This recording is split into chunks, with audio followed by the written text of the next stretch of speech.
Növbəti suala baxırıq. Silindrin oturacağın radiusu 6 sm, hündürlüyü isə 16 sm olarsa, ox kəsinin diaqonalını istəyir bizdən. Bu sual istər blok olsun, istər buraxılış, yəni yetərincə qabağımıza çıxan suallardan biridir. İlk olaraq silindrin, yəni çəkməyə çalışaq. Deməli, silindrin əslində bizə ox kəsiyi lazımdır, ona görə düzbucaqlı olaraq saxladım. Yəni sadəcə bu şəkildə göstərmək olar ki, bu deyək ki, silindirdir. Və nə istəyir bizdən? Oturacağın radiusunu 6 verir, qeyd edək ki, öncə. Oturacağın radiusu 6-dırsa, deməli, oturacağın diametri 12 olacaq və oturacağın diametri də ox kəsiyinin aşağıdakı uzunluğu olacaq.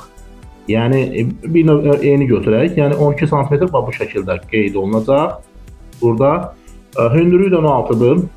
16 sm və bizdən ox kəsiyinin diaqonalını istəyir. Burada gördüyünüz kimi ox kəsiyinin diaqonalı silindirdə düzbucaqlı olur və biz əslində bir növ düzbucaqlının diaqonalını tapmış olarıq. Əgər bunu düzgün çəksək. Bu da ki, Fiqoruna getsək, 16-nın kvadratı üstə gəl 12-nin kvadratı kökün altında təbii ki. Deyək ki, 256 üstə gəl 144 bu da bərabərdir kökün altında 400-ə, yəni 20-yə. Düzgün variant B variantı bu sualdır.